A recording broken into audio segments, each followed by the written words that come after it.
Ang susunod nating panuhin ay maaring 12 taong gulang pa lang, pero nagsasalita na siya na parang isang bihasang diplomat.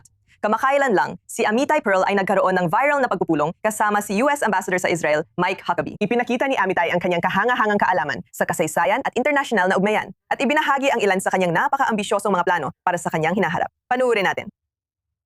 Idindeklara ko ngayon na ikaw ay Ambassador ng Estados Unidos ng Amerika. Magandang hapon. Tuloy ka. Kumusta ka? Ayos naman ako. Kumusta ka, Amitay? 12 taong gulang ka na. Tama ba yon? Oo, ako ay may autism at isa sa mga pinakamalaking interes ko. Ay kasaysayan, diplomasya at internasyonal na ugnayan. Gusto kong magpasalamat sa inyo para sa inyong pagkakaibigan sa Israel, sa inyong suporta sa loob ng maraming taon at sa mahalagang trabaho na ginagawa ninyo upang palakasin ang ugnayan ng ating dalawang bansa. Dapat tayong lalo pang magtulungan. Amitay, mas matalino ka kaysa sa karamihan ng mga kilala ko sa gobyerno at sa diplomasya. Kasama ko ngayon sa studio sina Amitay Pearl at ang kanyang ama, si Michael. Maraming salamat sa inyong dalawa sa pagdalo dito sa I-24 News Studio. Amitay, nagkaroon ka ng isang viral na sandali nitong weekend matapos ang iyong pagkikita kay Ambassador Huckabee. Oo, sang-ayon ako sa iyo. Sigurado ako marami ka nang natanggap na reaksyon hanggang ngayon. Namangha si Ambassador Huckabee matapos kang makilala. Pero ikaw, kumusta naman ang karanasan mo? Ano ang pakiramdam na makilala si Ambassador Huckabee? Napakagandang pagkikita yon. Isang hindi malilimutang pagkikita iyon. Hindi ko makakalimutan. Sa tingin ko, palagi ko yung maaalala, syempre. At sa tingin ko, si Ambassador Mike Huckabee, siya ay kamangha-mangha, isang kamangha-mangha, at talagang kamangha-manghang tao. Isang kamangha-manghang tao. Pero sa tingin ko rin, napakabait niya sa akin. At sa tingin ko, parang gusto niya.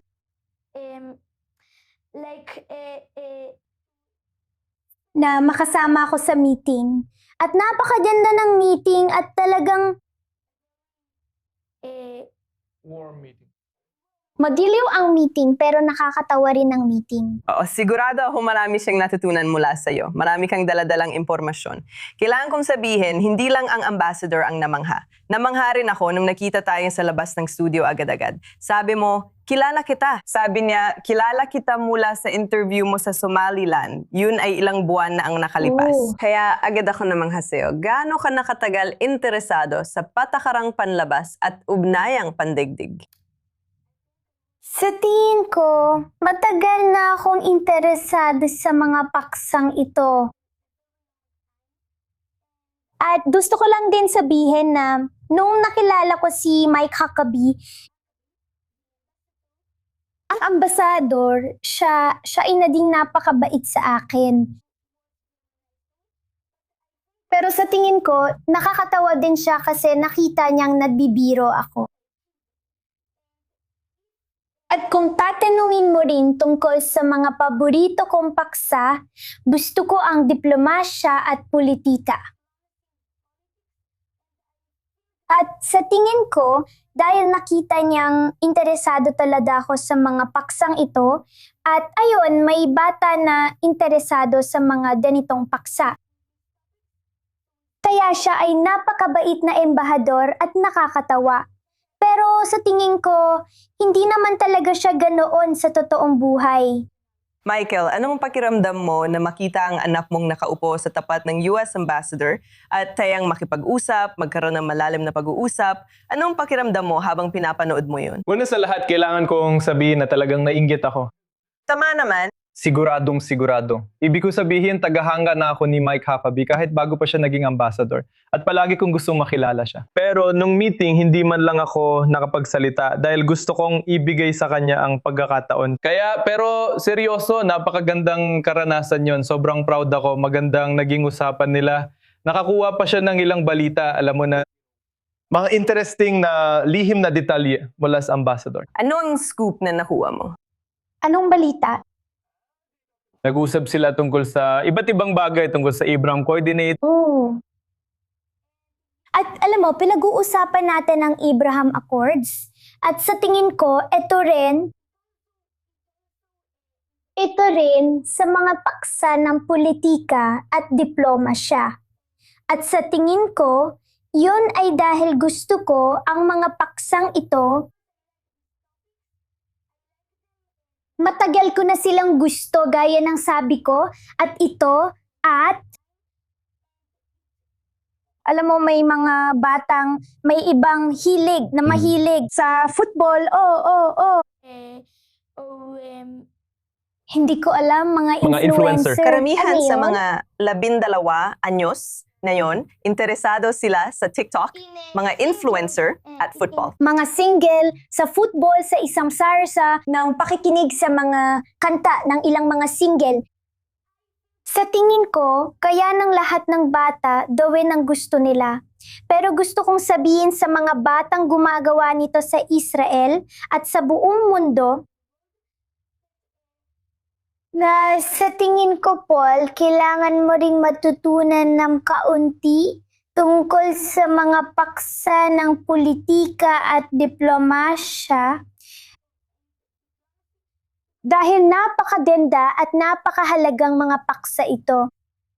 At pag-aralan mo lang ito at maganda talaga na malaman mo ito. Ikaw ay isa na ring honorary ambassador ngayon. Ikaw, mayroon kang maliit na panulat na ibinigay sa'yo ni Ambassador itong Huckabee. bagay na ito. Honorary ambassador. Ano ang magiging una mong diplomatikong hakbang? Ano ang mensaheng gusto mong ibahagi? Gusto kong ibahagi sa buong mundo, salamat sa inyong suporta. Salamat sa aking pamilya, sa aking mga magulang, at sa lahat ng nanonood sa akin na yon. Maraming salamat lang at gusto ko lang sabihin na. Kapag sinabi kong interesado ako sa politika at sa diplomasya, ako, matagal na akong interesado sa mga paksang ito. At palagi kong gustong mag-explore at tumuklas ng mga bagong bagay. Doon din nagsimula ang interes ko dahil sa mga pag-atake sa Israel noong Oktubre 7. Kaya nagsimula akong maging sobrang interesado sa mga paksang ito.